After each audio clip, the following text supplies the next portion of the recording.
Good morning to everybody. Well, it's morning here in the UK, but I suspect that being a global audience, I suspect it's probably the afternoon wherever you are. So good afternoon or good evening, depending on where you are in the world.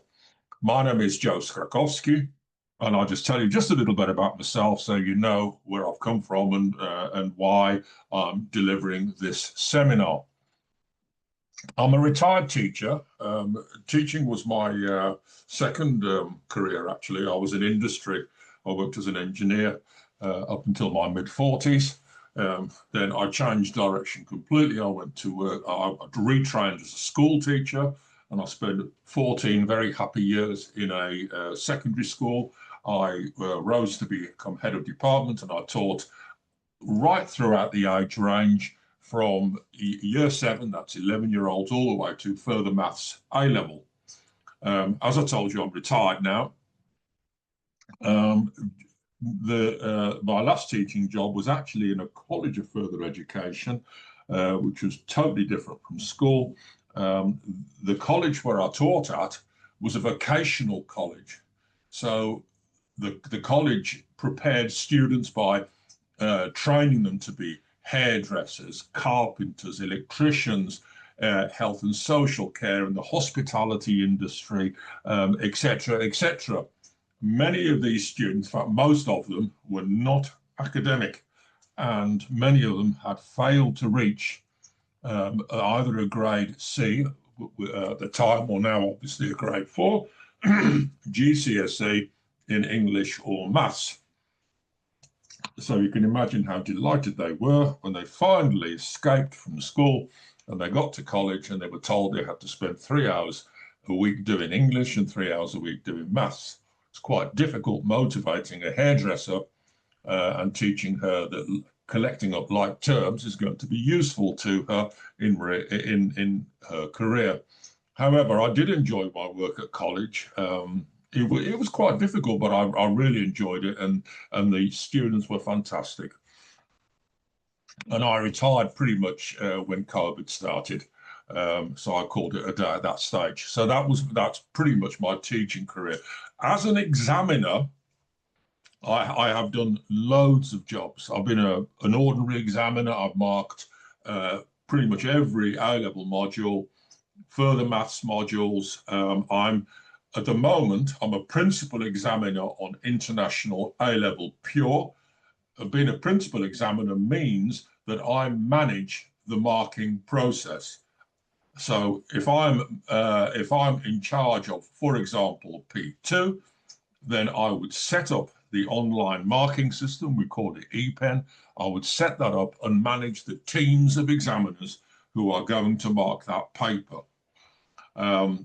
I don't actually write pure papers, but I have in the past written A-level papers. I've written papers for international GCSE Spec B, but mainly for international GCSE further pure maths for PM1, where I was principal examiner, then chief examiner, and now I'm chair of examiners. And I'm also chair of examiners on international primary and international lower secondary. So I have the pleasure, and it is a pleasure and a privilege, to work on maths at Pearson all the way from primary through to further maths A-level. Apart from that, I was the series editor on the international A-level textbooks, all 14 of them, and I put together 4 of them. That's Pure 2, Mechanics 1, Further Pure 1 and Further Pure 3.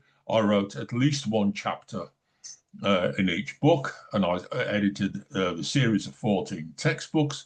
And finally, Pearson called me a global trainer. I have been globetrotting. I have been visiting the world in various places. It's been a colossal privilege to do that. To visit so many places all over the world, delivering mathematics seminars on behalf of Pearson. So, ladies and gentlemen, that is my life story. You notice it didn't take very long. So let's get straight into what we're going to be talking about today. But anyway, that's all about me, and that's where I come from. We're going to be talking about getting ready to teach international GCSE modular maths. So, what we're doing today, it's designed for teachers who are looking to teach the Pearson Edexcel International GCSE Maths Modular Specification. We'll explore some of the content. We've only got 2 hours, so we haven't got very long.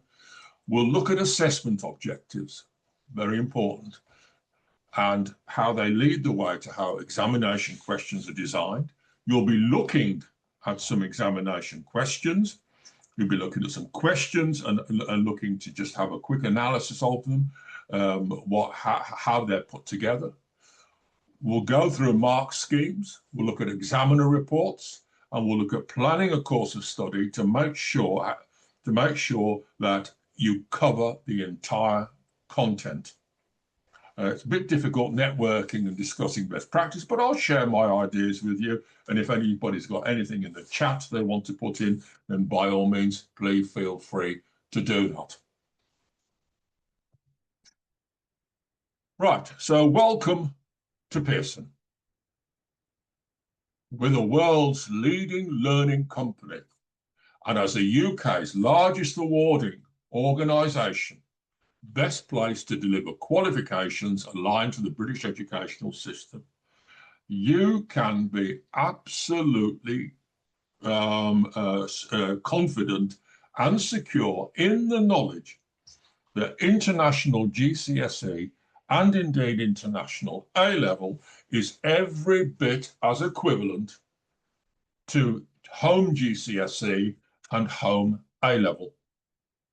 The difference is that home A-level in particular is linear now, so it's based on 3 papers at the end of the 6th form, and basically it's gone down back to what I did back in 1970. So we rolled back the clock, but they are every bit as robust and accepted at universities, colleges and employers worldwide as home GCSE, home A-level. The content varies slightly from home GCSE. For example, in home GCSE, they do not have simple calculus, simple differentiation, but they have other things instead. Our international heritage stretches back over 150 years. Back then, it was known as London examinations. And today, we partner with schools, universities, and employers worldwide, offering world-class, globally recognized qualifications, and I've just noticed the typo in qualifications, to over 3.5 million students a year. So, trusted and recognized qualifications partner to 6,500 schools, colleges, and employers globally. We mark over 10 million exam scripts on behalf of the UK Department of Education each year and operate in 70 countries worldwide. I guess I've probably visited about half of those, and as I said, it's been a huge, huge privilege. Okay. So introducing International GCSE Modular. We're the only awarding body to have an international modular GCSE. The content is identical with linear, absolutely identical. The order in which you teach topics may change, but the specification is identical. The assessment objectives are identical. So you can be absolutely confident that it's absolutely and completely comparable to the linear specification. Right. So we have a modular route now, and we've had the linear route for years. Let's talk about the linear route first, because that's the well-known one. So the assessments for all the units, paper 1, paper 2, are taken in one exam series. Grades are calculated on raw marks. So we calculate grades. We have what is called an awarding meeting, where we compare if it was June this year, we compare this year's June papers to last year's June papers. We would make an assessment.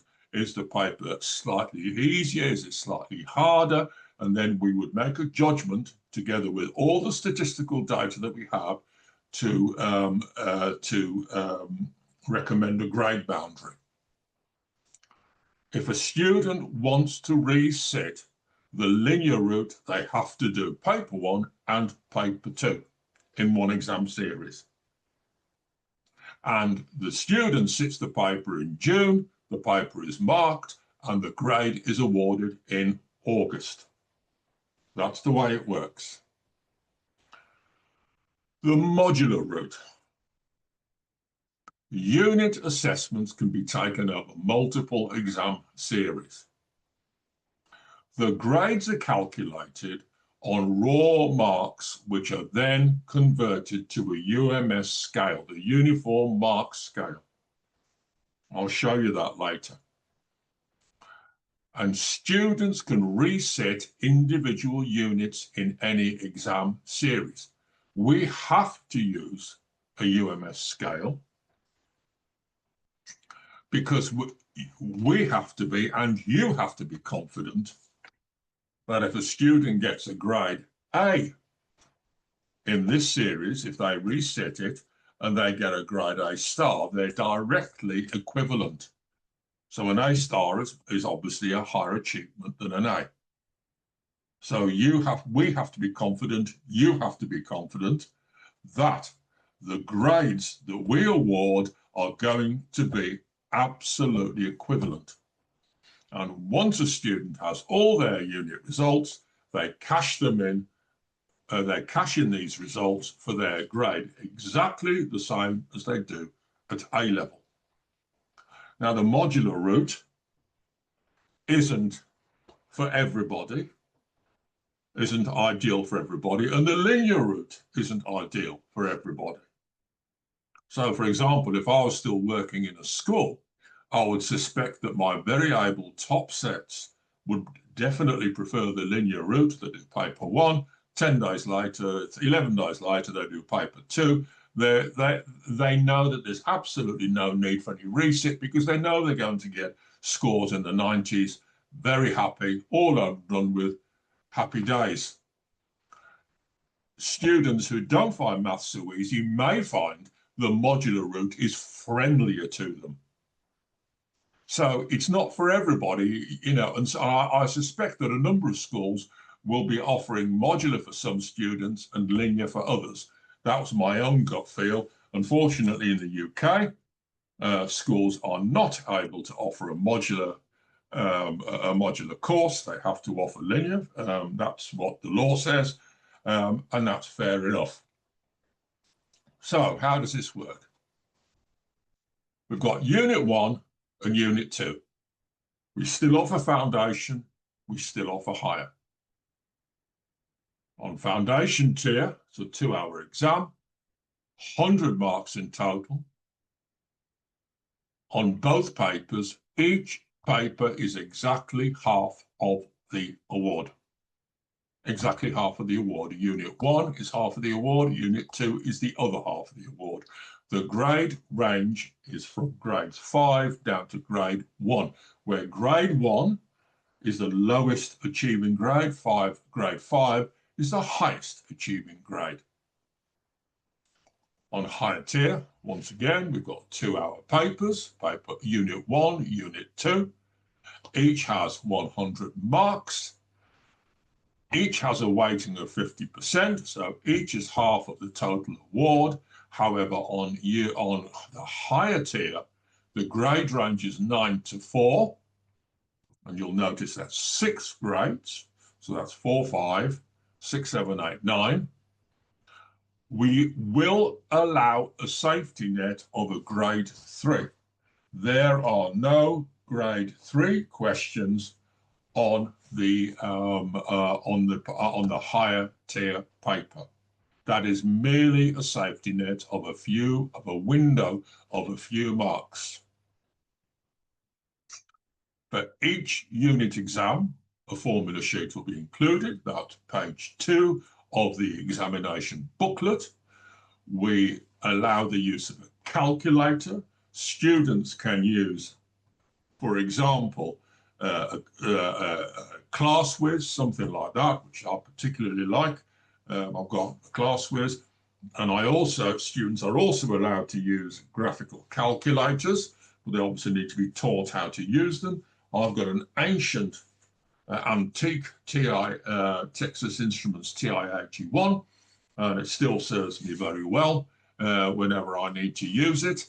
But a graphical calculator is permitted.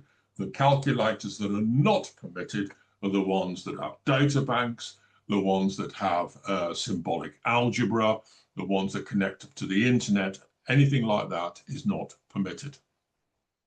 Exactly 40% of the questions are identical across foundation and higher tier papers. So grades 4 and 5 are the same questions on the foundation tier. Those questions are identical 4, 5 on the higher tier. So the foundation paper ends with grade 4 and 5 questions. The higher tier begins with the 4 and 5 questions. Okay. There's something really, really important about this table. So this is a summary of the topics that are in Unit 1 and Unit 2 for foundation and higher. So anything in red is for higher only. Everything else is foundation and higher.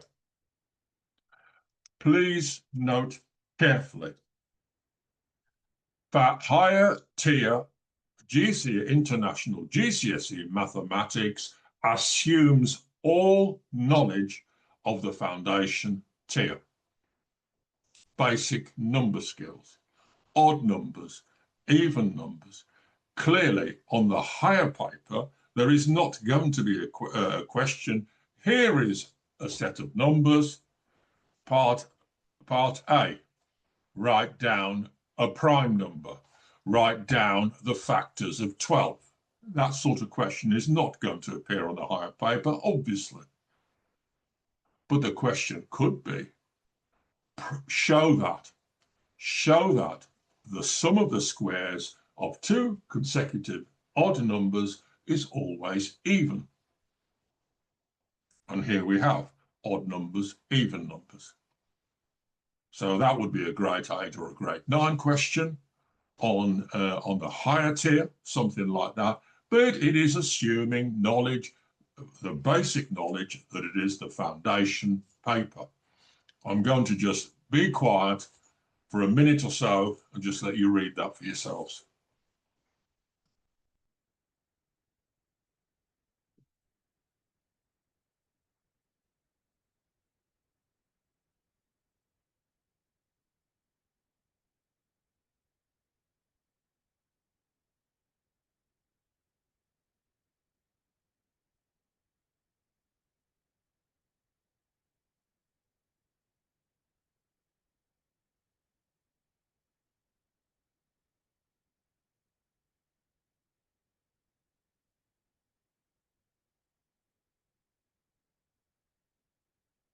Okay, so that's number and algebra. Number and algebra is assessment objective 1. Assessment objective 1 is number and algebra. Here is assessment objective 2, space, shape and measure for Unit 1, Unit 2 for foundation and higher. and handling data, which is AO3, assessment objective 3, foundation and higher. And I'm going to do the same again. I'm going to give you a minute or so to read that. I'm going to reiterate my earlier point. Higher tier students must know the entirety of the foundation tier content.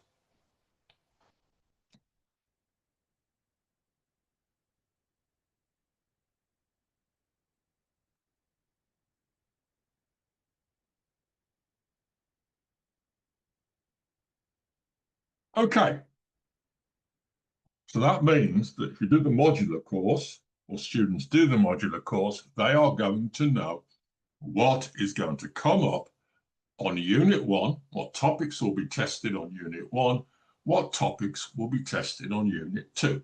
That is an advantage, clearly.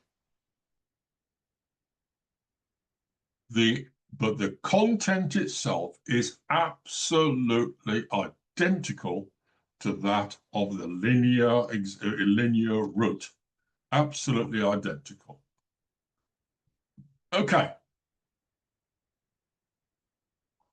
So if you do want to start teaching International GCSE Modular, you're going to need to change. You will necessarily need to change your schemes of work, because you will know what topics are going to come up in Unit 2, Unit 1. Unit 1 is expected to be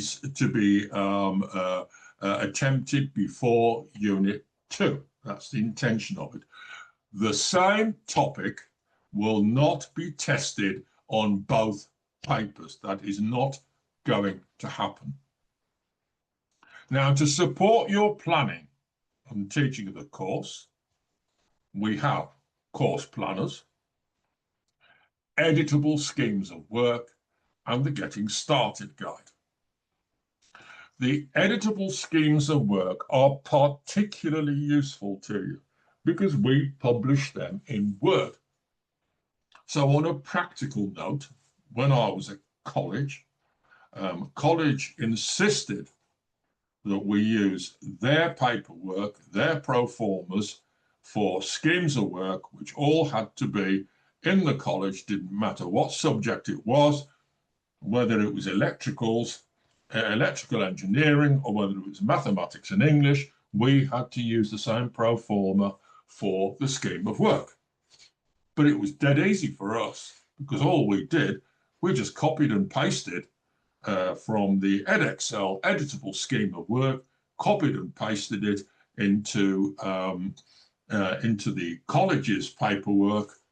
Job done. We used to have to update it every year. It wasn't really necessary. We used to revisit it and check it, but it wasn't really necessary because the spec obviously didn't change. It did change when I was there, so we had to do the exercise over again, because in 2017 it changed from letter grades, A, B, C, D, etc., into 1, 2, 3, 4, up to 9. And the content changed. So we had to do a major upheaval at that stage, but otherwise, there's been no change since then. So the first teaching started a year ago now, in September 2024, and the first assessments were in May, June this year. They've already taken place, so we've already run this modular GCSE once.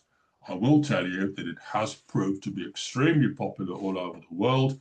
That's probably the most common question I was always asked when I used to visit various places, modular GCSE, and I used to go through this exactly the same way as I'm going through with you now.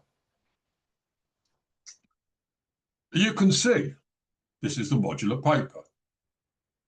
Okay, so this is a sample assessment material.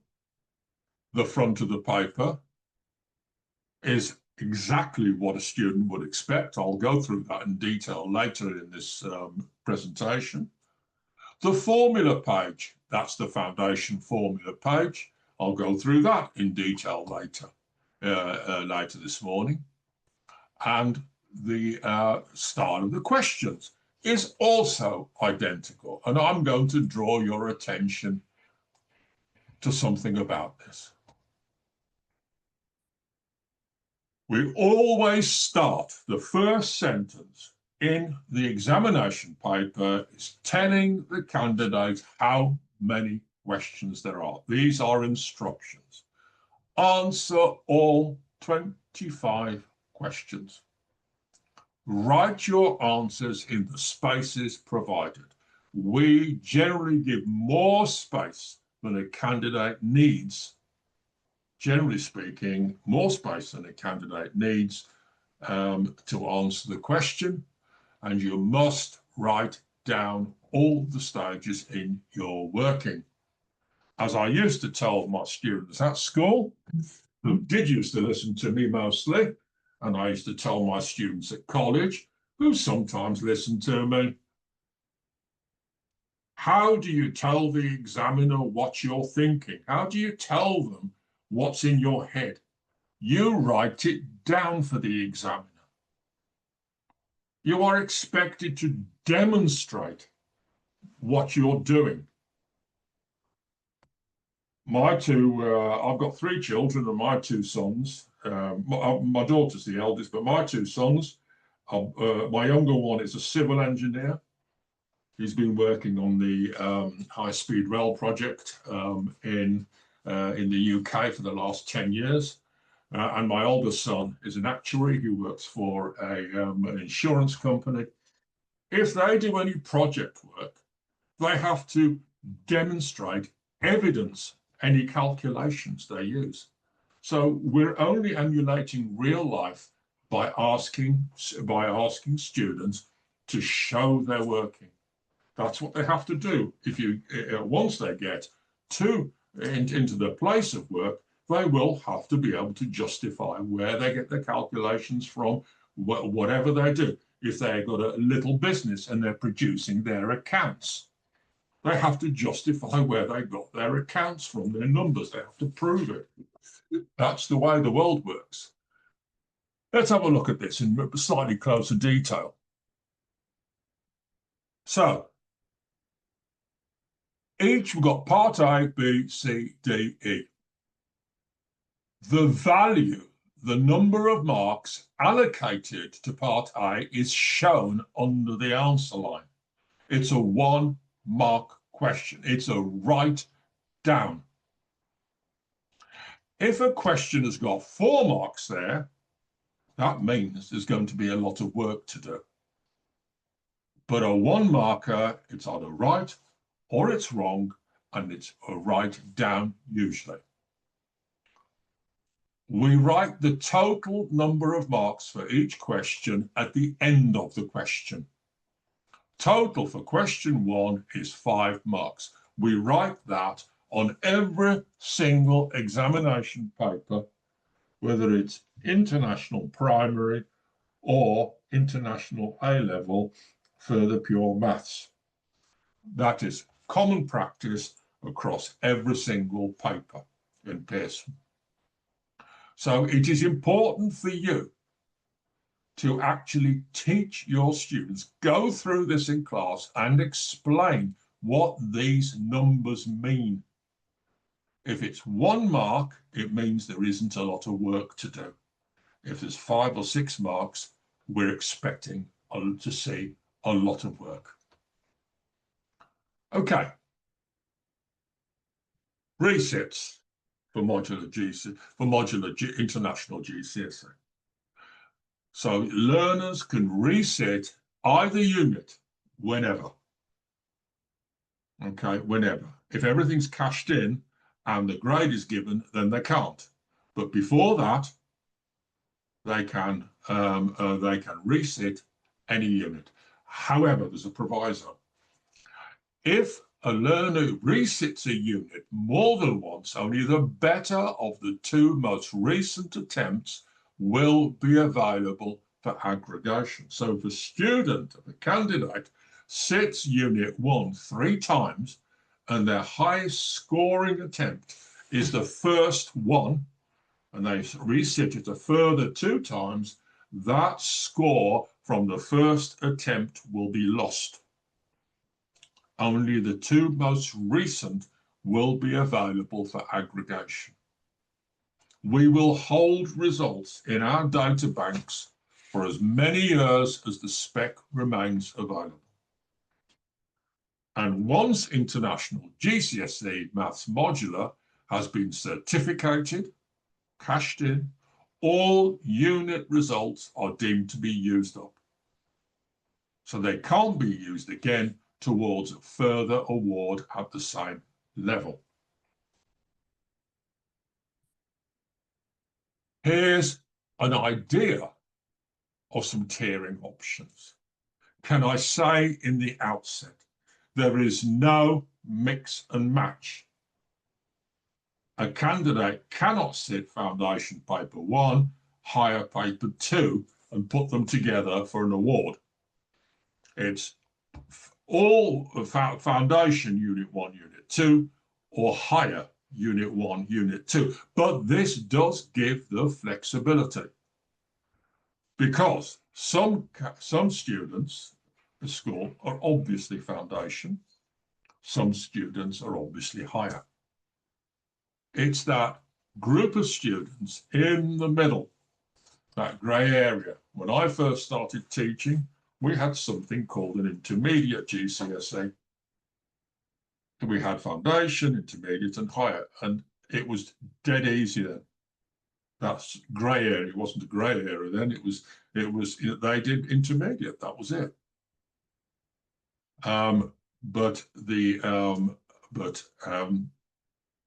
Nowadays, it can be difficult.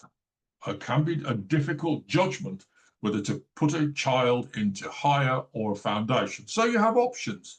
So, for example, they can do higher unit 1 in the summer of year 10. If they didn't do particularly well in that, then they can try in the autumn of year 11, November, foundation unit 1. And then there's a decision to be made. Do they do foundation unit 2 or high unit 2? There's that flexibility. Or we can have it the other way around, where if they do foundation unit 1 in the summer, and they do really well at it, and start hitting 80, 90% equivalent of in UMS, in the autumn term, well, let's give them a go at the higher unit, higher paper. Let's see how they get on. And then in the summer, they can choose, or the teacher can choose, together with the parents and obviously with the student, foundation or higher. So there is this flexibility. However, I stress most strongly that you cannot mix and match. You cannot do higher unit 1, foundation unit 2, and put the results together. It does not work. It does not work that way. And finally, before I move on to the assessment objectives, we have the uniform mark scale. The uniform mark scale is out of 120 marks. So the papers are marked. We have an awarding meeting. The awarding meeting is going to be very, very closely monitored together with the linear. There is no advantage to either doing linear or doing foundation.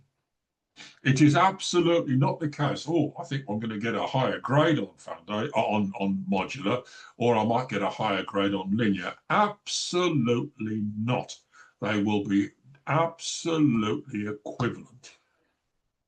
So they go up in multiples of 12, and you can see that on the higher paper, the difference between grade 3 is just a window of 6 marks, 6 UMS marks. So we decide on a grade boundary based on the raw score of the paper, which is then converted to a UMS mark. Okay, specification.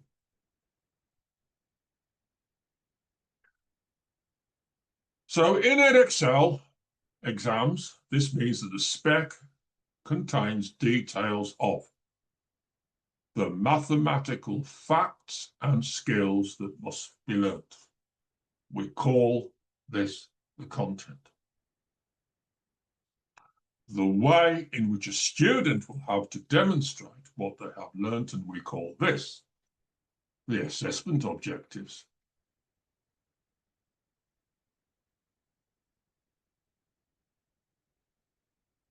The specification is the main document you need to teach the course.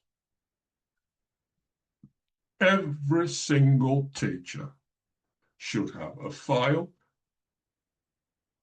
and be it on their laptop, on their PC, or if you're old-fashioned like me, in a paper folder, because I could scribble my little notes in, which contains, number one, the specification.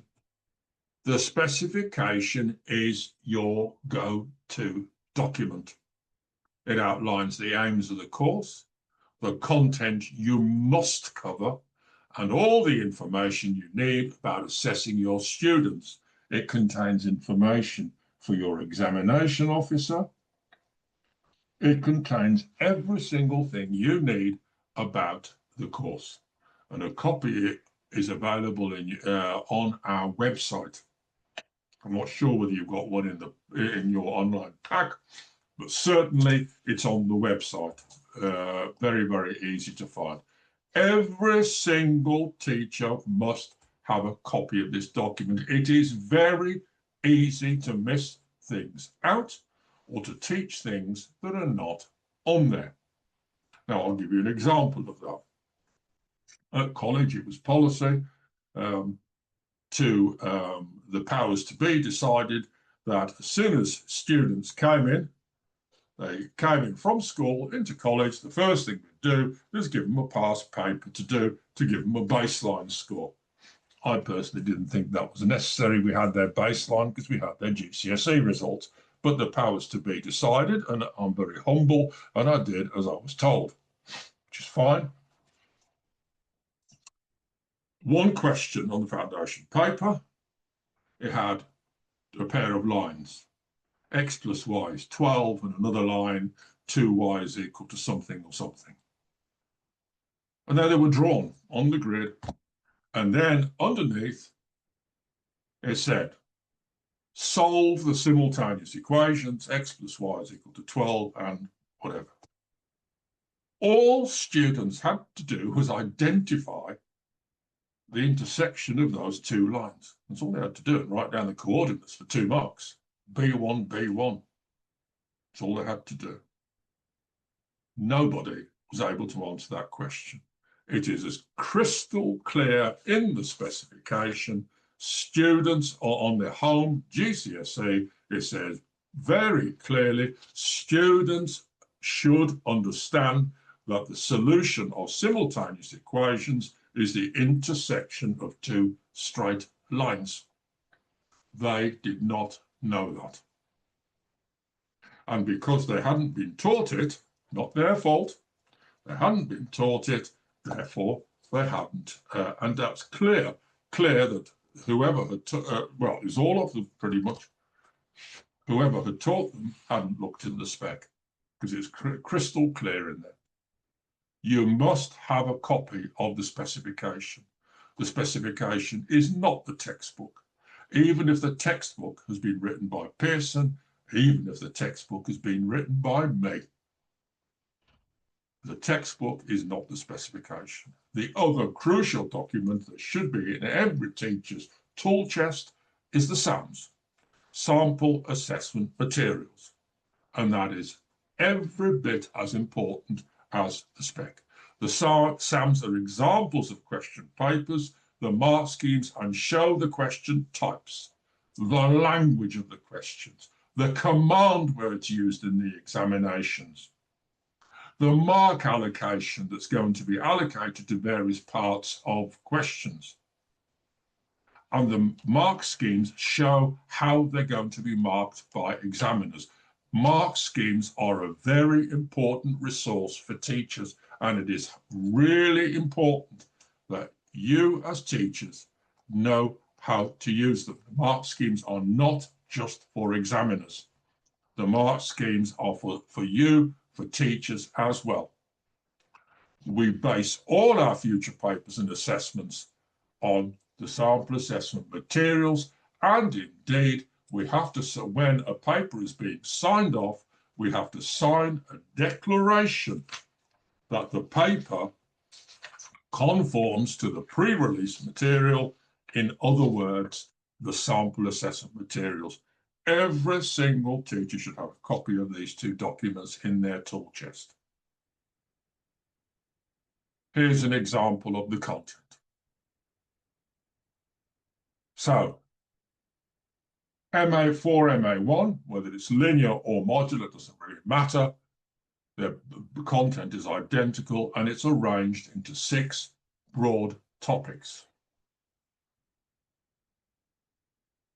and subtopics as appropriate.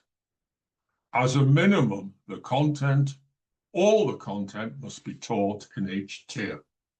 I consider it some pride for myself that no student of mine ever went into an exam and was able to say, either at school or at college, Joe, you didn't teach me that. No student was ever able to say that to me. I taught everything, the whole syllabus. So I've deliberately put in page 1 of the content of the foundation tier, deliberately,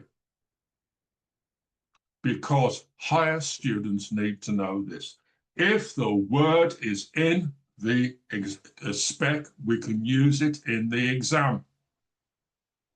Write 8/60 in its lowest terms. If a student doesn't know what lowest terms means, they will not be able to answer the question. Collect like terms. Simplify expressions. That was something else that I learned at college. I used to take it for granted that students understood command words. Not so. So I used to say, well, what does simplify mean? I don't know. So, well, how many times have you seen it? Well, I've seen it loads of times. Well, it says here, very clearly, expand and simplify. What's it asking you to do? I don't know. They certainly can't answer a question. They don't know what the command words mean.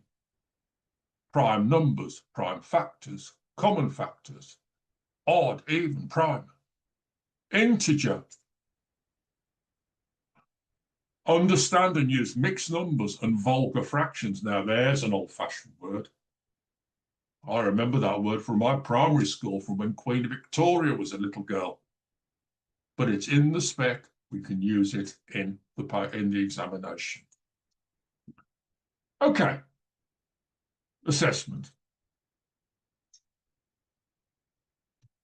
So our exams are constructed by senior teams of very experienced examiners. I have written many, many exam papers.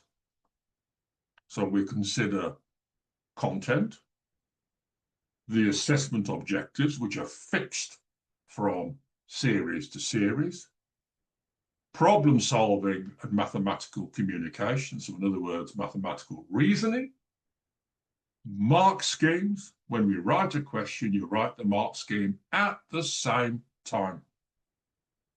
The mark scheme, there will be alternative solutions, because we know as maths teachers that maths is a very creative subject, and we consider grading, the demand of questions. A01, assessment objective 1. Demonstrate knowledge of facts, techniques, and relationships in numbers, equations, forming identities, sequences, functions, and graphs. Basically, number and algebra. A01 assessment objective is number and algebra, and 60 marks plus or minus 3 on Unit 1 and Unit 2 will be on number and algebra. Assessment Objective 2, AO2, demonstrate knowledge of facts, techniques, and relationships in, so geometry, vectors and transformations, space, shape, and measure in general. And 25 marks plus or minus 3 will be allocated to space, shape, and measure AO2. And AO3, statistics and probability, 15 marks plus or minus 3. Now, in reality, we can't actually go to the maximums on 2 of them because there won't be enough marks left for the third. So if we had 63 marks on number and algebra, 28 marks on space, shape, and measure, we've only got 9 marks left in the paper. So in reality, it's much, much closer than that.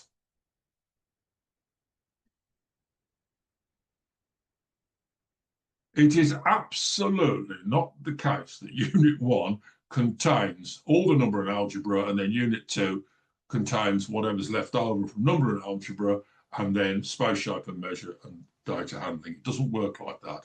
Each unit is a balanced offering.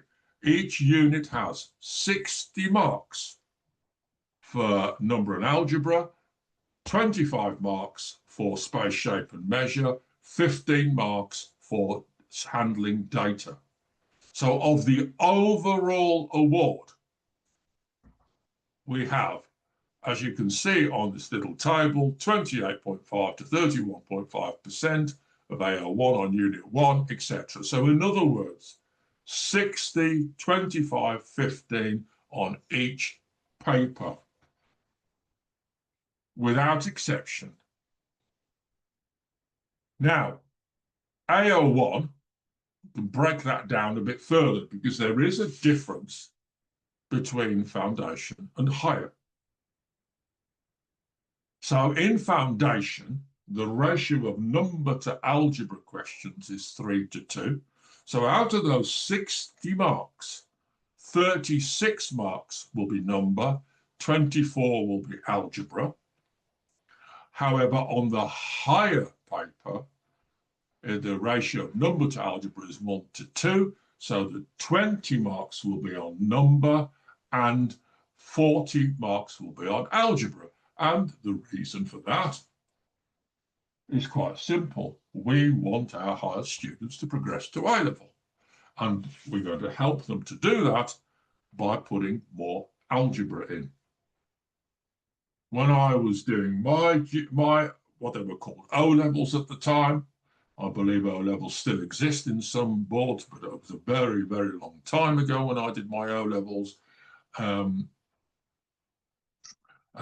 We did trigonometry, algebra, and basically number and nothing else. I didn't even do any statistics or probability or data handling until I went to university. Instead, I started my engineering degree. That's when very first time I ever met statistics.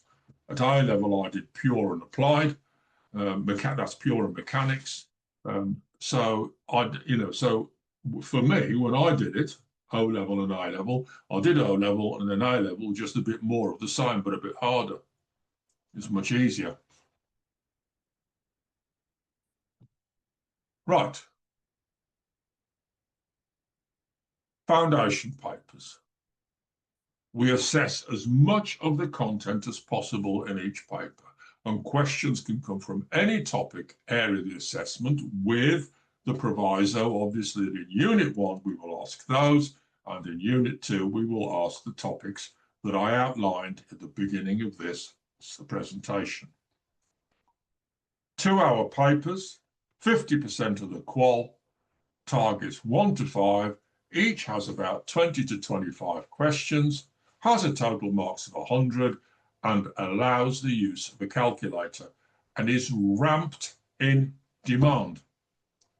So it's very strictly ramped in demand. If you want to know where the grade 1 questions are, they're the first 20 marks of a foundation paper. If you want to know where the grade 5 questions are, they are the last 20 marks of a foundation paper. I'm not going to just sit here and tell you that grading a paper is an exact science. It's not. but it's based on a colossal amount of experience by very, very senior and very experienced examiners. Calculators, as far as I know, in international GCSE have always been allowed, but I cannot see that that will change. In the UK, paper one is non-calculator, but in international GCSE, calculators are allowed. They're a fact of life, but we have ways and means to make sure that we see the working that we want to see. Higher, almost identical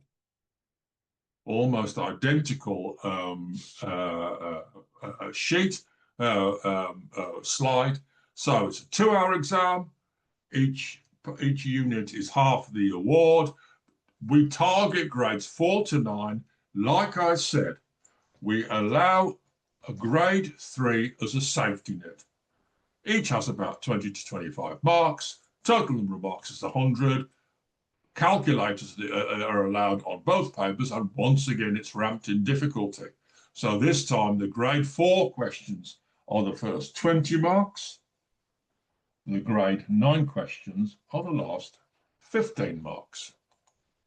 So, on higher tier, 40% of the marks are distributed evenly over grades 4 and 5, whereas 60% of the marks are distributed evenly over grades 6, 7, 8, and 9. 15% each for each grade. On foundation tier, there are 5 grades, so it's 20, 20, 20, 20, 20. Okay. What type of questions can candidates expect? Well, we've got the short answer questions. We saw question 1 in the modular paper a few minutes ago. For a total of 5 marks. It gave some data about some countries, I think, asking students to extract information from the data. Short answer questions. We have extended response questions, which on this specification generally have a maximum of 6 marks. Part A, Part B, possibly Part C. We also have problem solving and reasoning questions. Problem solving and reasoning are not 2 separate topics. Problem solving and reasoning is embedded in the 3 assessment objectives.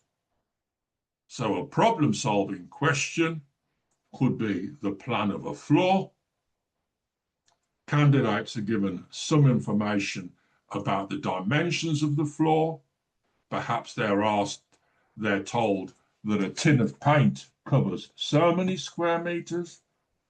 They're told that the cost of a tin of paint is so much and so much.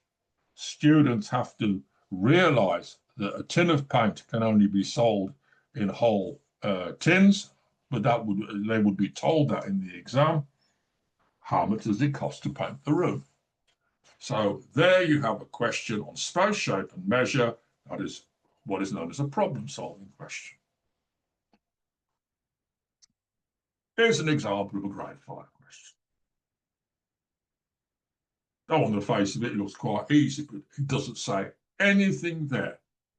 Anything whatsoever. It's question 26 on a foundation paper. That means it's the last question, or the last but one, because there's somewhere around 20 to 20, 25, 26 questions on a foundation paper.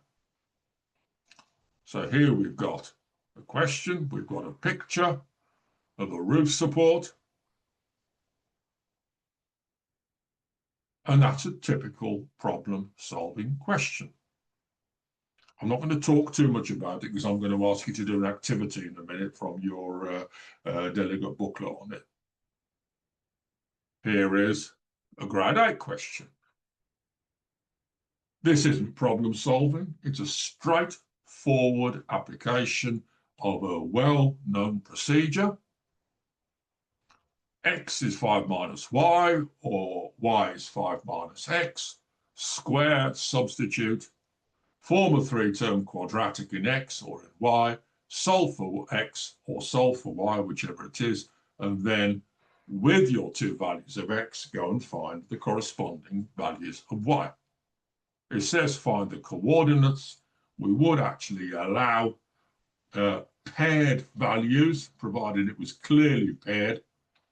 We would definitely allow paired values, but it does say find the coordinates. That is not a problem-solving question, but it is a reasoning question. So, just 2 or 3 minutes in your packs, delegate booklets, could you have a quick look at this, please? What skills are being assessed? Do they represent problem-solving? Would you think that the claim that the level 8 question is good preparation for A level? So I'll be quiet for a couple of minutes. You don't have to do the question. I'm just asking you to recognize this is a typical international GCSE question, a grade 5 or a grade 8. Have a look at it. These are the questions that we ask.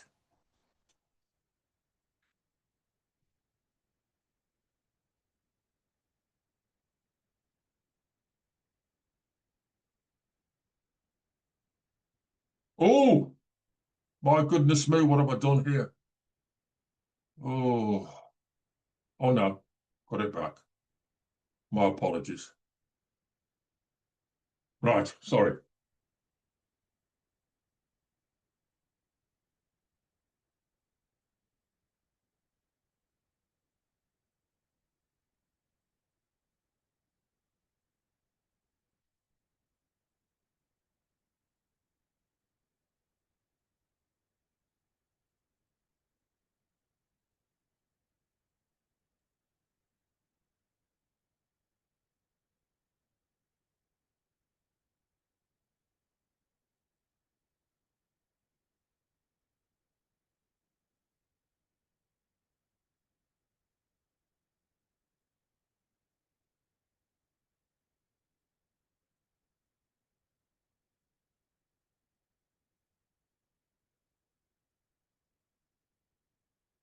Okay, let's have a look at the first question then.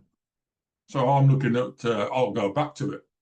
Okay, so it doesn't say anything about Pythagoras theorem.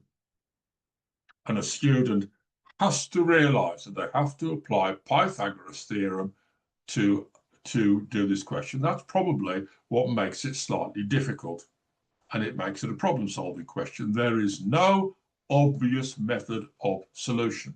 Interestingly, when I was at college, I used to teach a lot of adults. We used to have about 1,200 students doing GCSE maths and English, as it happens, and about 300 adults doing maths every year. The adults were usually pretty good at problem solving. It was the youngsters, because they can't relate to these things. You just can't relate to them. So they have to realize they've got to use Pythagoras. They need to understand that they've got to add it all together. They need to understand there has to be a concept of integers. In actual fact, the length of the CM is 6.708. Even had it been 6.1, they would have still had to round that up to 7. The fact that it's 6.708 actually makes it quite easy, because it's rounding it up to the nearest integer. So if I'd have set the question, perhaps I might have been tempted to set it so that it was 6.2 or 3 or something. So the student would have to realize that it has to be 7 meters. And then they add up the total timber, multiply by 21.5 euros. Note, really, really important, the information is given in the order in which it needs to be used. In our problem-solving questions, the information is given in the order in which it needs to be used. This is the algebraic question. Of course, that's an ellipse. Students don't need to know that. They have to do circles, simple circles at home GCSE, but this is an ellipse. This is mathematical reasoning. So they have to find an expression for y, square it, drop it into the equation for curve C, solve the three-term quadratic, find the two values, and then, so this is mathematical reasoning. And it is, I mean, that sort of question, probably be slightly more complicated, but it could even have been seen at eye level on P1. Right, just before I move on to problem solving, I am going to stop for precisely 4 minutes so that anybody can have a short comfort break and, if necessary, recharge their drinks. So I'm going to resume at exactly 5 minutes past 10. And I think we need to get a move on a little bit because I'm talking too much and going a little bit too slowly. So just 4 minutes.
Okay, welcome back. So, as well as testing knowledge of the content of the course, we test problem solving and reasoning.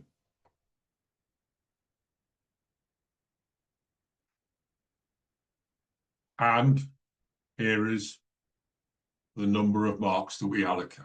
So we've got our 60, 25, 15, number and algebra 60, space, shape and measure 25, data handling 15.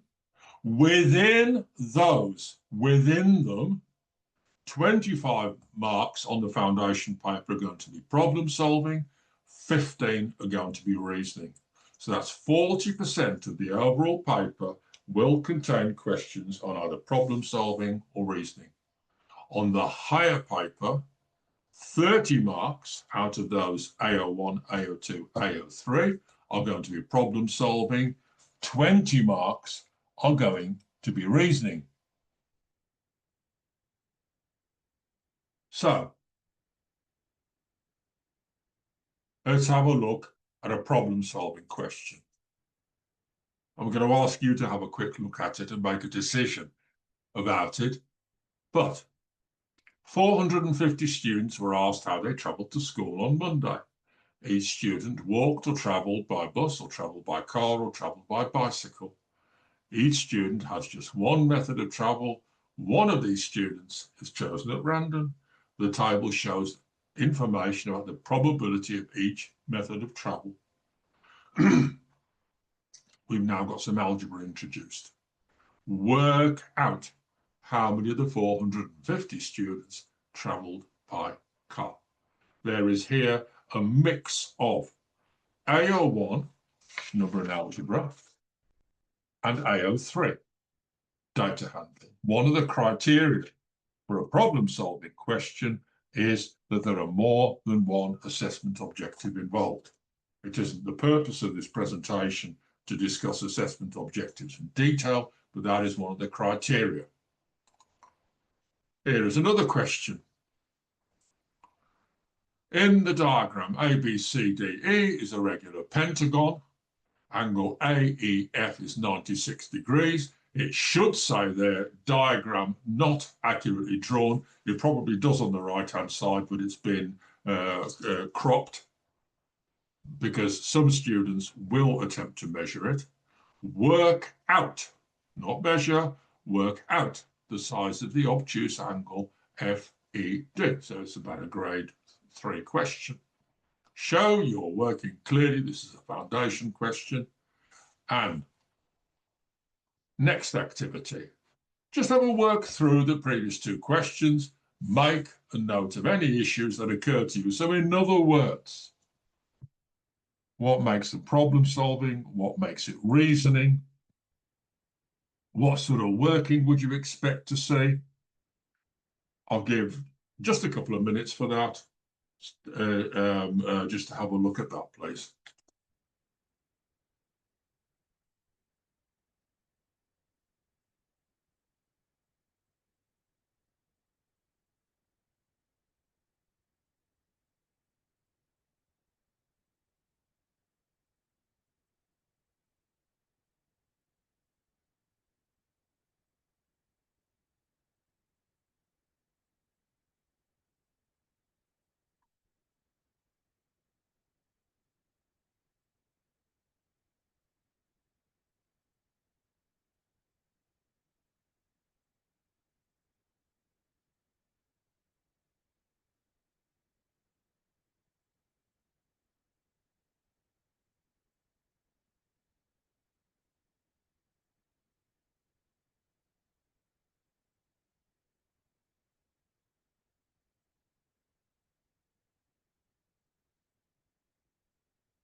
Okay, so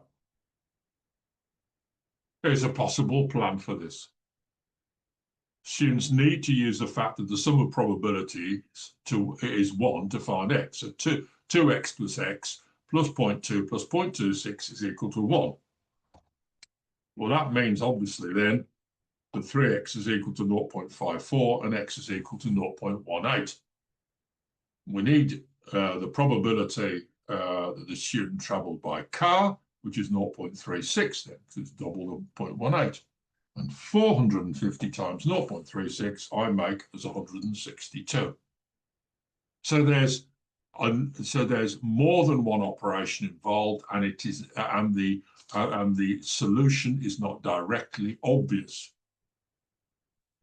On this question, there's a straightforward question on polygons. Students would have to work out or know that the internal angle inside a pentagon is 108 degrees. There's two triangles, so it's 540. 540 divided by 5 is 108. So angles around a point is equal to, I make it 156. It doesn't say, it does say show you're working clearly. So in other words, it's a reasoning question. It doesn't ask for reasons, but I used to insist that my students wrote the reasons every single time, the reasons, so that if a question does ask for reasons, then they would just go into automatic pilot. This says show you're working clearly, but I just mentioned one thing. In this case, angles round, the sum of angles round, the reason is the sum of angles round a point is 360 degrees. Angles around a point are not 360 degrees. That is not a correct full reason. The reason is the sum of angles around a point is 360 degrees. The difference is subtle, but the difference is 1 mark. How do I make sure I cover the whole content? As I said right at the beginning, you must have in your armory, in your teacher's tool chest, you must have the specification. That is the only way to be 100% certain that you cover the spec. Remember what I said. If the word is in the spec, we can use it in the exam.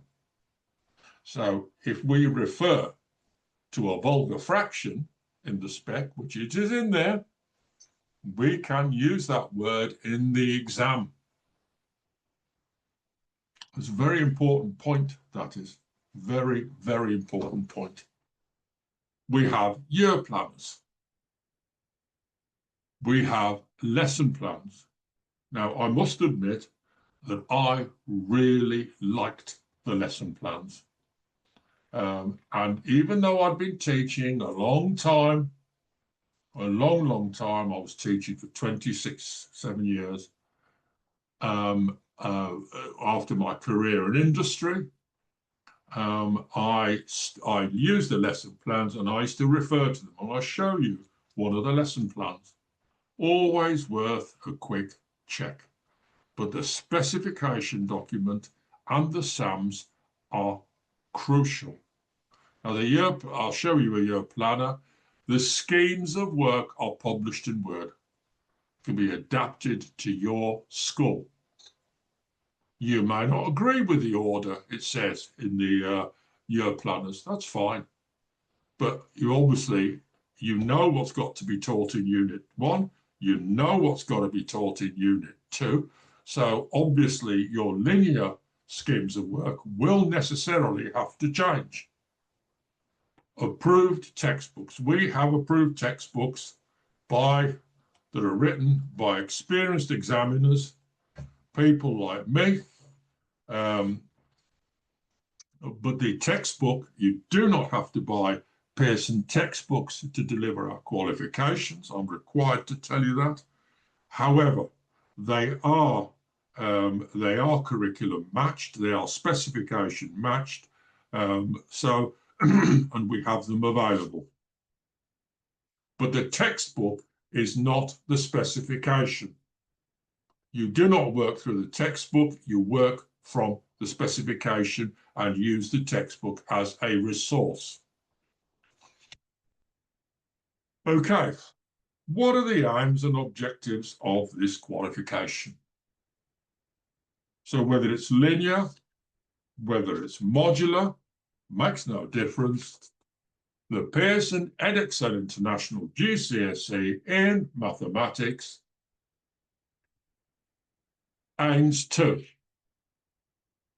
develop their knowledge and understanding of mathematical concepts and techniques, acquire a foundation of mathematical skills for further study in the subject or related areas, enjoy using and applying mathematical techniques and concepts, and become confident in using mathematics to solve problems, and appreciate the importance of mathematics in society, employment, and study.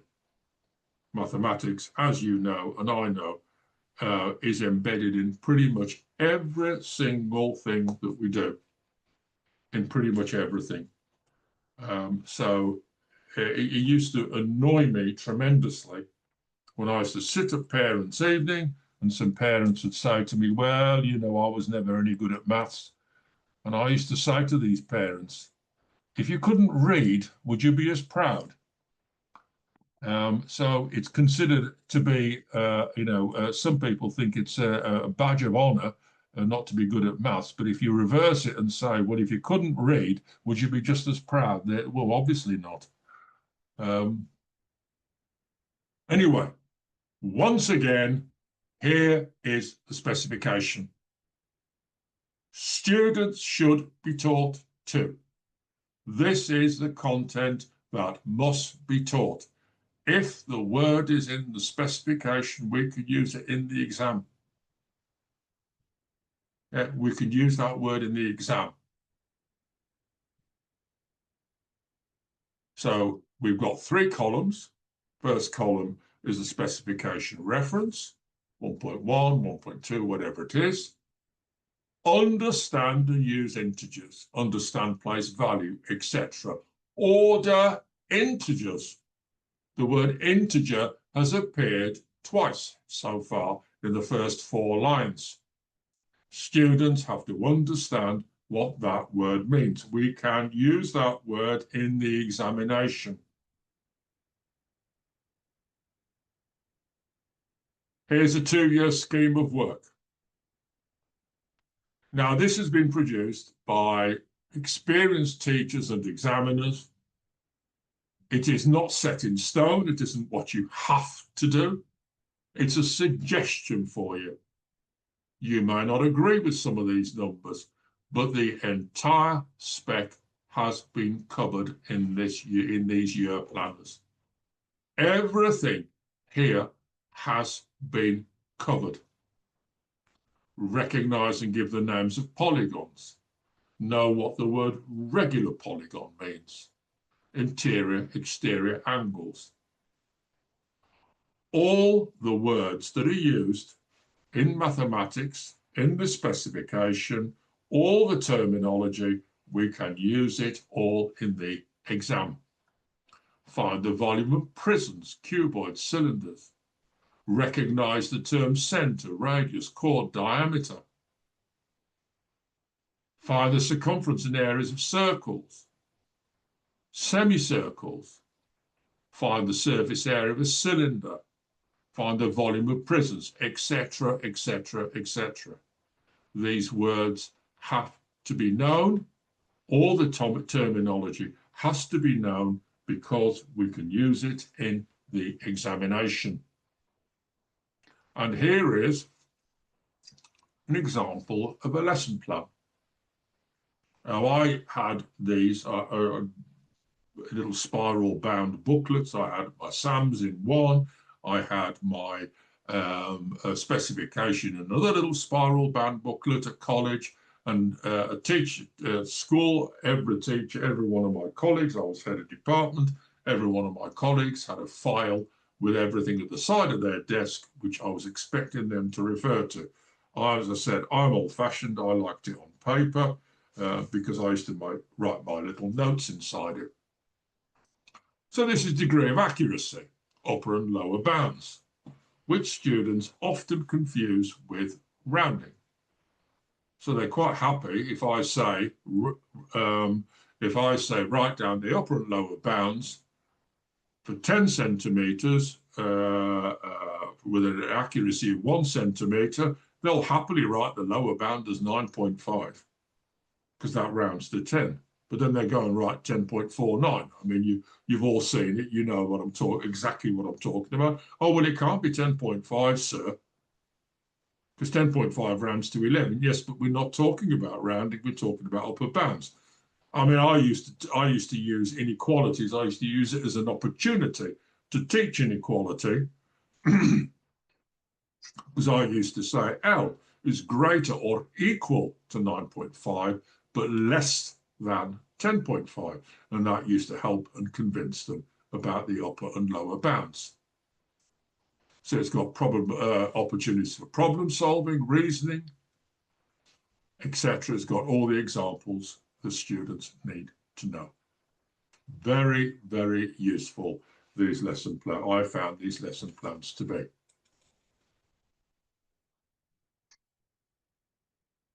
Okay. So that's how you teach the whole content. These mark schemes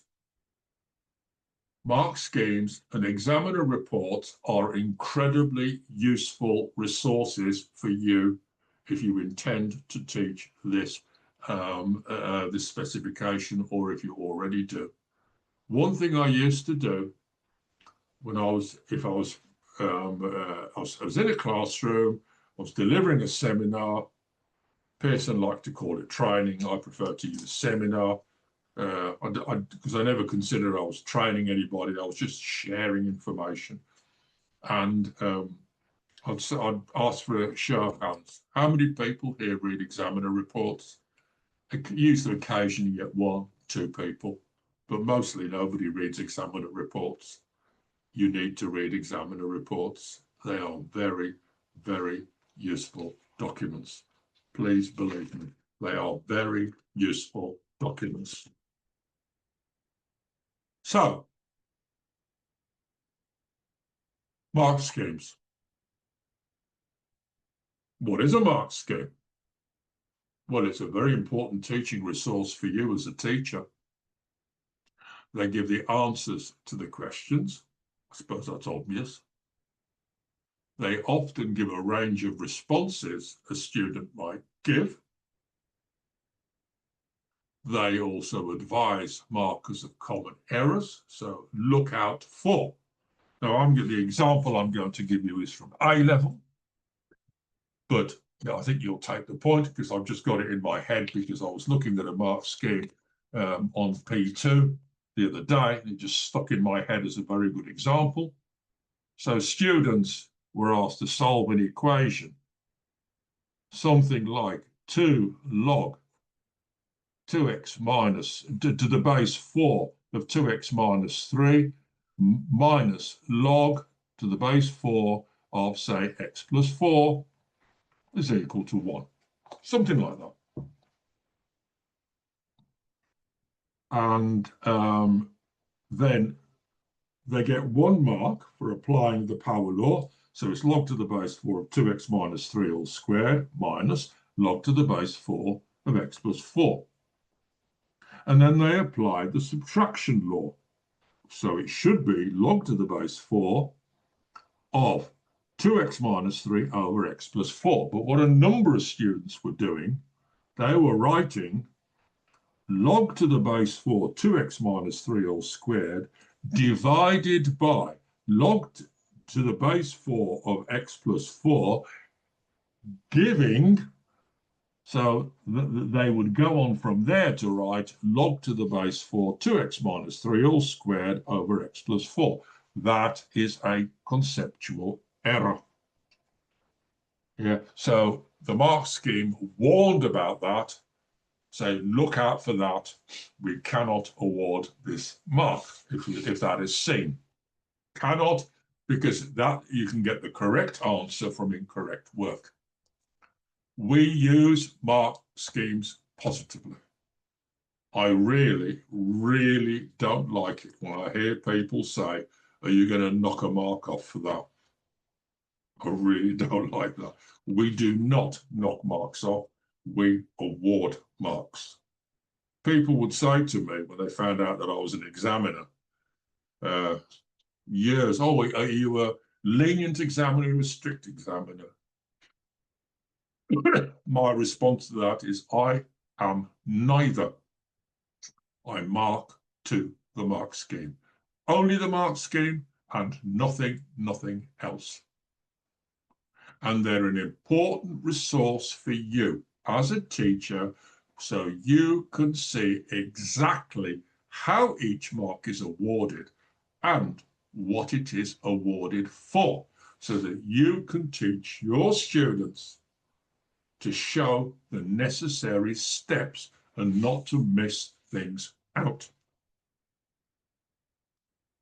So, there are 3 types of marks on international GCSE and international A-level, and for that matter, international primary and international lower secondary. But I just mentioned those in passing.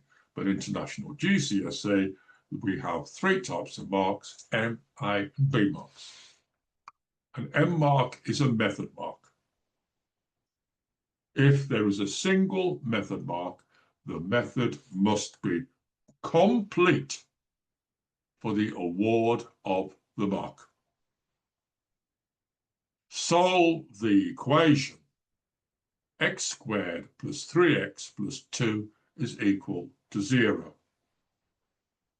If a candidate writes x plus 2 in brackets multiplied by x plus 1 in brackets is equal to 0 and doesn't write anything more, then unfortunately, if it's a 2-mark question, they will not get a mark for that, even though they have factorized it correctly.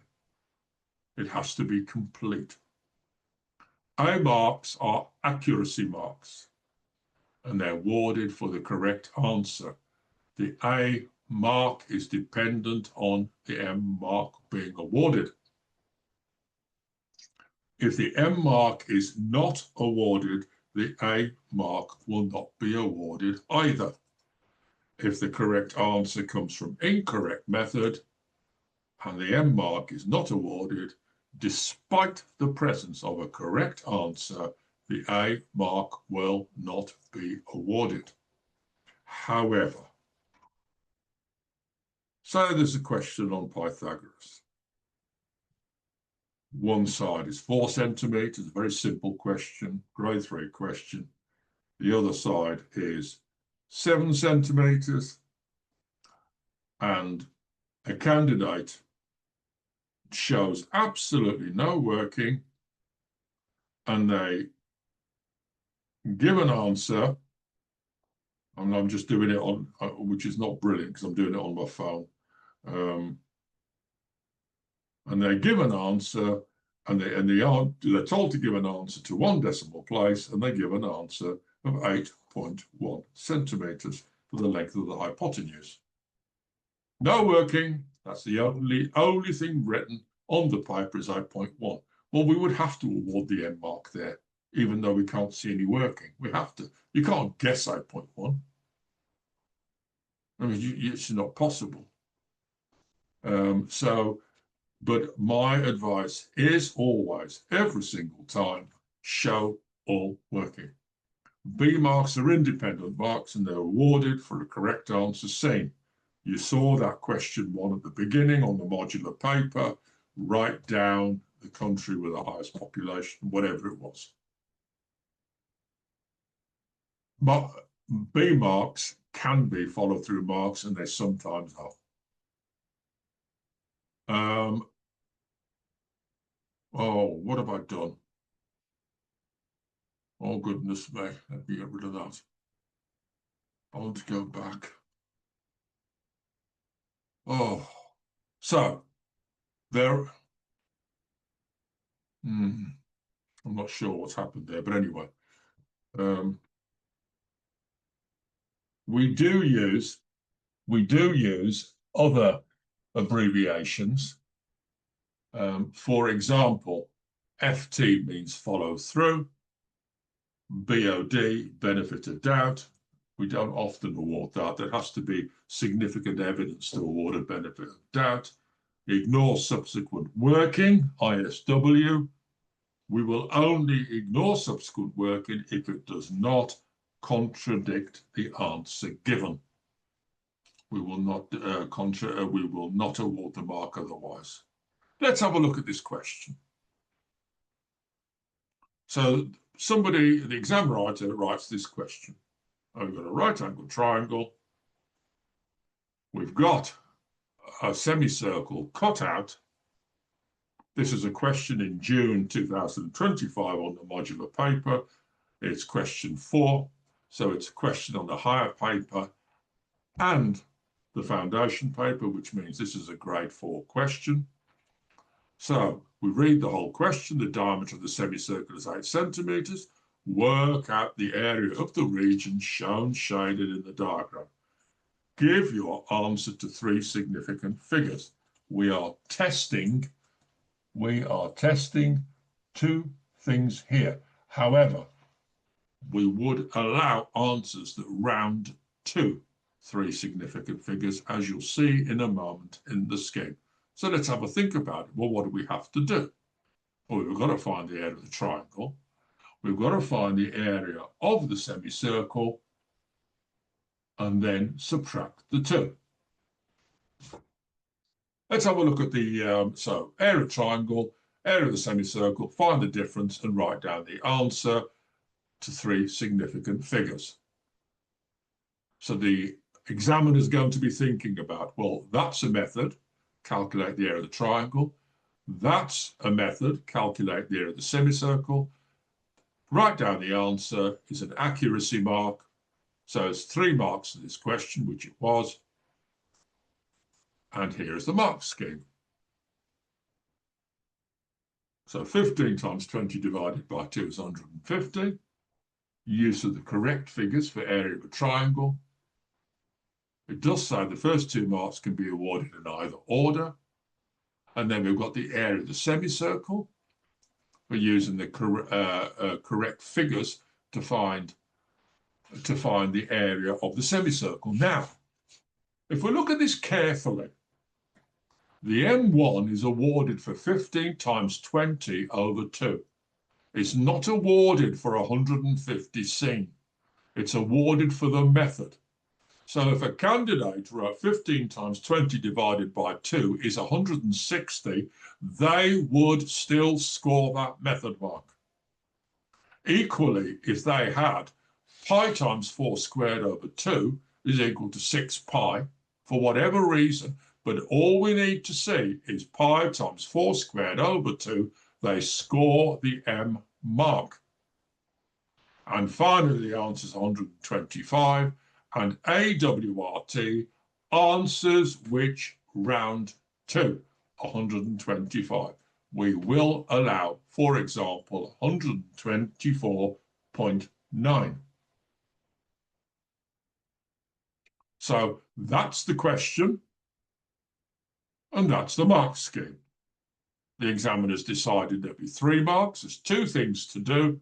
Effectively, could possibly argue that there are possibly 3 things to do because you've got to subtract them, but that's fairly trivial. But there's 2 major things to do and give an answer. So the people writing the paper, senior examiners, people like me, will use the content and the assessment objectives to devise the question and the mark schemes. Very important point. The person writing the paper uses the specification and the sample assessment material to write the examination that your students will see. If the examiner is using the spec and the sample assessment materials to write the examination paper, then it follows that that set of rules that the person writing the paper is using has to be used by the person teaching the spec. Surely that follows. And the exam paper will not only satisfy the percentage of content in the assessment objectives, but also the percentage of questions in each grade, the percentage of problem-solving questions, the percentage of reasoning questions. So let's have a look at this question. Clearly a higher question, again from June 2025, from the International GCSE Modular Spec for 4 marks. Solve the equation 2x plus 3 over 5 plus 6x minus 5 over 4 is 163 over 100. Well, it's not too difficult to work out that there's several ways of doing this. Show clear algebraic working. It's therefore a reasoning question. So that is the basic scheme. The first M1. It shows 3 different methods of doing it. The second M1. For example, that, or that, or that, or that. The third M1. That, or that. Final A mark is for 1.2. Or equivalent. OE means equivalent. 6 over 5 scores it. 12 over 10 scores it. 120 over 100 gets the mark. 1 1/5 scores it. So the first part, we've got alternative methods. And this bit describes what the student has to do to get the first M mark. So I'm just unpicking this mark scheme one step at a time. Here's what they have to do to get the second mark. Keeping track of the next stage of the different methods shown for the first mark. Look at this, with no more than one error from expanding on the numerator. So we will allow an error. It's a method mark. If they drop, if they make a mistake, let's go back. Allow one error. Yes, so if they multiply the bracket, 5 times 6x minus 5 is equal to 30x minus 35, they will still score the M mark. It shows clearly the stages we want to see. Here's the third one. At this stage, the working must be accurate to earn the M mark. No marks will be given without some working shown, even if the correct answer is found. This is a reasoning question. Show all working. Right, your turn. So, this is, you're going to do just a little bit of marking. I hope you're going to do some marking.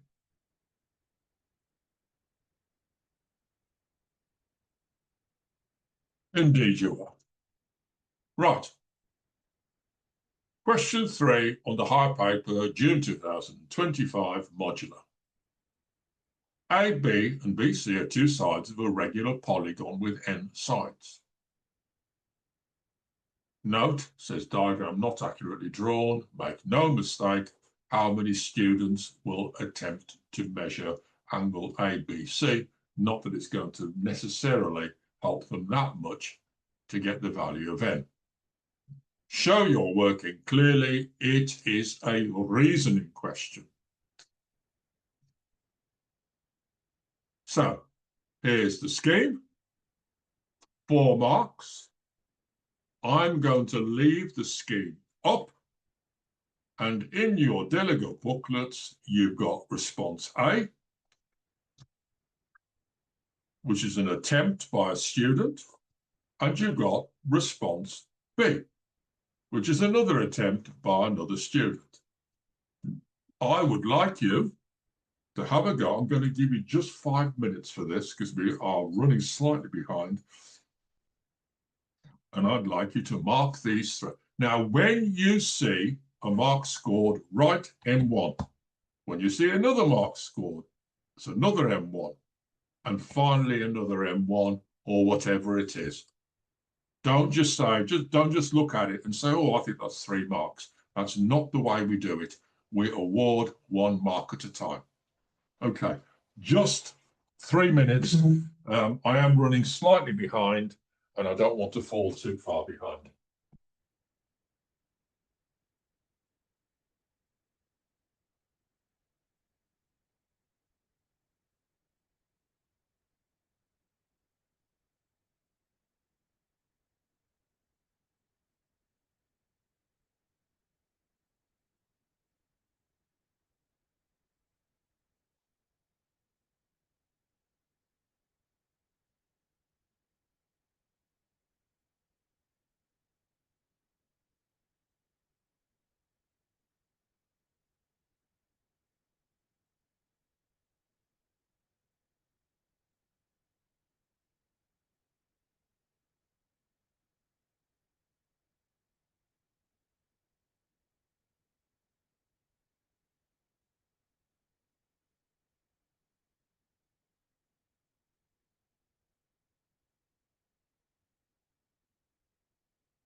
Somebody's just asked, is there a modular textbook? The answer is absolutely yes. Which value of pi has to be used in such a question? Even if a candidate used 22/7, which I have seen used overseas, we would have to accept that. Yes, the PowerPoint will be shared with you. I mean, obviously, the value of pi, it's best to use the value of pi in your calculator, but I have seen 22/7 used, which is what I used when I was at school in the late 60s. But if a candidate is genuinely using that and everything else is correct, then we would have to score the marks.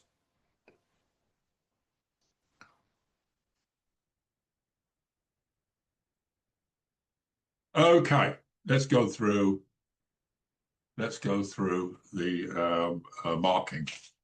Right, so I'm looking at A. Well, they've got 360 minus 148 plus 50, which is absolutely correct.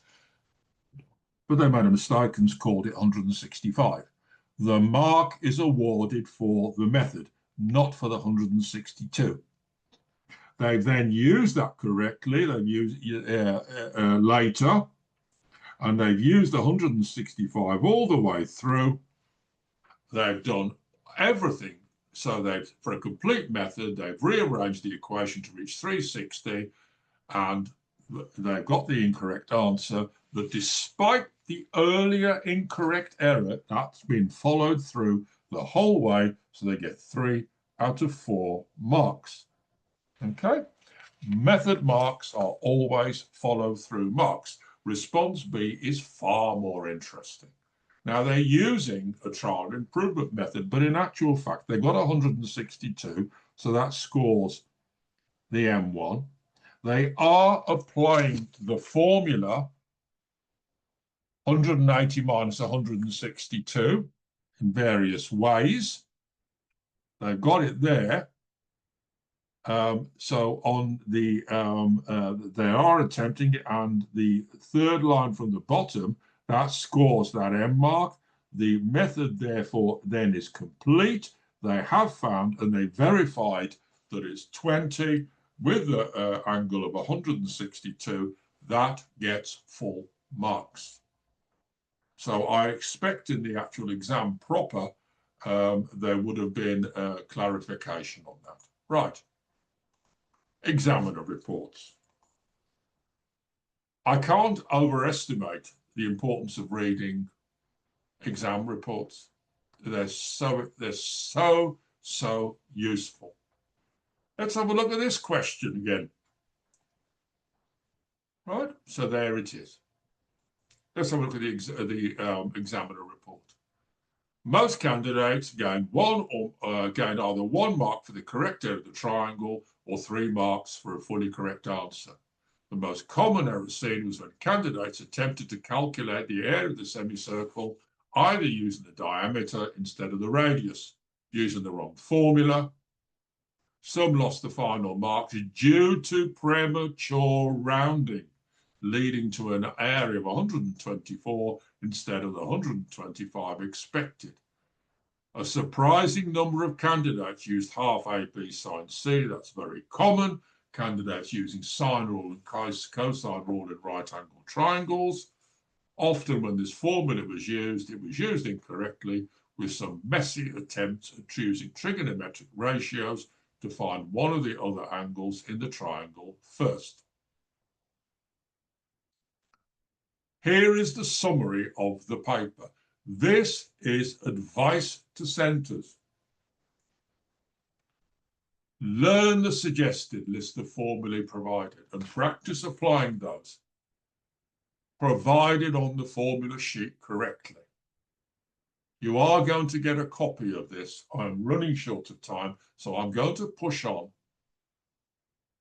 But I cannot overemphasize the importance of this.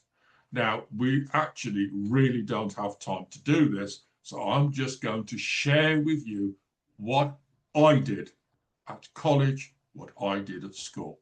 At school, on the first meeting back in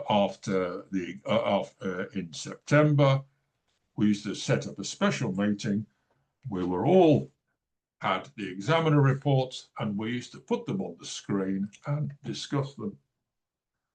We used to look at the results plus, which I'll talk about in a second, for our school, and say, this is where our students were not good. What are we going to do about it? I also used to give examiner reports to my sixth formers, and I used to tell them, these are the mistakes made by most students. Do not add to that number. Do not be one of these students who writes these mistakes. I will tell you now that you can quite often write an examiner report before the exam takes place, because you know what? The common errors are going to crop up over and over again. I cannot emphasize how useful the documents they are. Please, please use them. Right. Exam technique. Here's the frontispiece of the paper. The time to go through this is not when the student is sitting there nervous on the exam day. They're not going to read any of this. The only thing they're going to concentrate is writing their name in. Not going to look at anything else. This is something you should look at before the exam. Use black ink or ballpoint pen, because all 99.9% of all papers are marked online. It is very rare for an actual paper that a student has written in to be marked. There are exceptions. Enlarged scripts in A3, I've marked a few of those. I've marked a few that are written in Braille for partially sighted candidates. Occasionally, if a script gets damaged, it'll be sent to the principal examiner to mark. Let's have a look at these bullet points. Answer every question. Just to say to all my students, if you don't answer the question, all you're doing is allowing the examiner to earn money for doing nothing. Make them work for their money. The next bullet point 4, without sufficient work, incorrect answers may get no marks. Show all working. If it says show all working, there will be no marks if they write the answer down. Solve the simultaneous equations. Show algebraic working. You can do that on a calculator. You'll get no marks. Students, especially at A-level, get very nervous at this because they're given 4 pages for a question and they answer it in 3/4 of a side and they get nervous. What have they done wrong? Haven't done anything wrong. We give more paper than they need. Use a calculator. Quite often, you see, especially in the UK, what I used to see, it was clear that some candidates did not have calculators. You must not write anything on the formula page. It won't be marked. It won't be scanned. There's 100 marks in each question, and the marks for each question are shown in brackets. You must teach your students that. Show them that. And read each question carefully before you start to answer it. If the total mark for the paper is 100, there's 120 minutes. That's roughly 1 mark a minute. Some questions they'll answer very quickly. Don't just give in. Encourage students to think. And even if they can't answer the whole question, they can get part marks. I'll tell you a little story in 1 minute. I told you that we had to do a past paper to get a baseline at college for the whole new intake. I wasn't best pleased about that because it was extra work because we had to mark it. But anyway, as I said, I was just a lecturer and I did as I was told, very humble. Anyway, there was this one young man sitting there and he's looking at this formula page. And I went round and 5 minutes later, he's still looking at it. And I said, "What's the matter?" And he goes, "You know, Joe," because it was first name terms at college. "You know, Joe, I don't understand this question." You know, and my initial response was, I mean, I couldn't show it, was to laugh, but I realized it wasn't his fault. Nobody had ever told him that there was a formula sheet. And the biggest irony of all was question 3 or 4 or something, very early on, they had a piece of squared paper, squared grid, draw a picture of a trapezium. There's one there. So all I just had to do is to copy that. So from that point, something I learned about my own teaching, I used to go through the paper and we used to identify where you could use a formula. And that's particularly important here on the higher one, particularly important. Right. Ensure that they practice using a whole paper. Look at the mark allocation. Read the whole question first. Show complete methods. Write neatly. You don't need to fill the whole booklet. And the last one, walking, talking mocks. I used to do this very often. I mean, you can't do it in the same exam room. That's simply not practical. But you can do it. Students are given an exam paper. We discuss the first 5 questions. How are we going to answer this? What are we going to do? What's being asked? And then we discuss them, and then you've got however minutes there are, you're going to answer them now. And then we go through the next 5 questions. And then we give them some time. And they understand, they learn how to plan things, underline keywords. Okay, so for the last 4 minutes, the support that we offer. We offer a tremendous amount of support. That's the home page for International GCSE Mathematics, the identical page for Modular. We've got the specification. I'm not going to say it again. I've said it several times. Everybody needs a copy of that. Past papers. There aren't that many modular past papers, but there are practice papers and there are sample assessment materials. But the past papers will build up rapidly. But don't forget that you can use another resource, Exam Wizard, which I'm going to talk about in a second, to generate your own practice papers. We've got teaching and learning materials. We've got past training content, which you can access. You'll hear recordings of me. Results Plus. Results Plus is an incredibly useful resource. I didn't find all of it useful, but especially when you're doing modular, you can download a student's performance, print it off, give it to them. This is what you did well. This is what you need to do to improve. And it gives them concrete advice on how to improve or what to do. There's things that I didn't find useful. It can compare your schools to others in the area, which I particularly wasn't interested in. I was only interested in our students personally, but some people might be interested in it, but it's data that you can use. So the student takes the paper, the papers are scanned, examiners mark them online, and the performance reports are shared. Exam Wizard. If you use it, you don't need me to tell you how brilliant it is. If you don't use it, if you are an Edexcel center, get signed up for it. I mean, this is physical geography, but get signed up for Exam Wizard. I still use it now. I'm not quite sure why I've still got a login, because I'm not a serving teacher, but I still use it if I want to reference wording on past questions.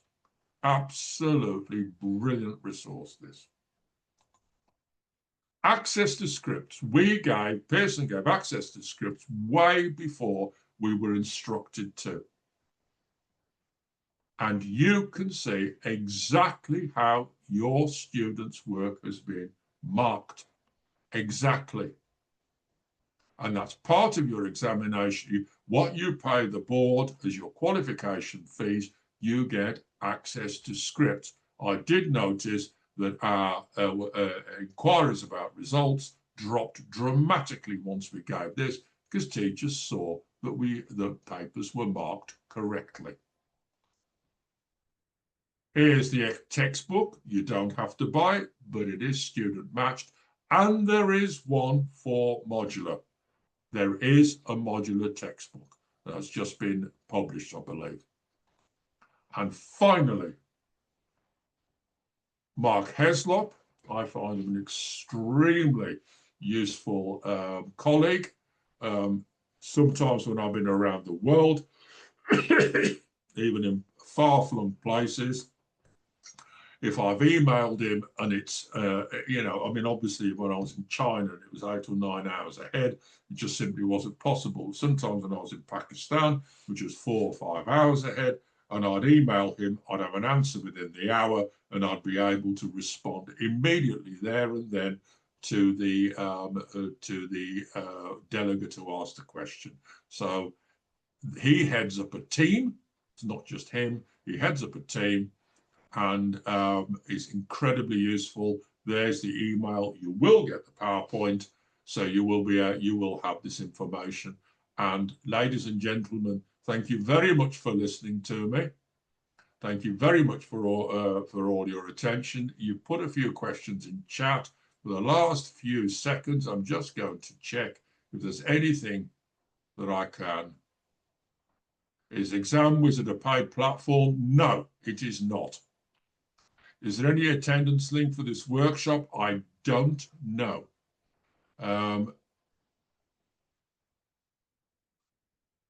Well, the linear and the modular specs are identical, but you will, in the specification, it says specifically what's Unit 1 and Unit 2. It says I can only find the linear textbook. Can you share the link for the modular book? I don't have it, but if you go on the website, I'm absolutely, certainly 4 or 5 months ago, I was told it was at the point of being published. So, oh yeah, it says I can't find the modular textbook. Can you share the ISBN? I'm sure if you email Mark, he'll be able to tell you that. The PowerPoint will be published. Ladies and gentlemen, thank you very, very much for your attendance. And Ellie, do you want to close off?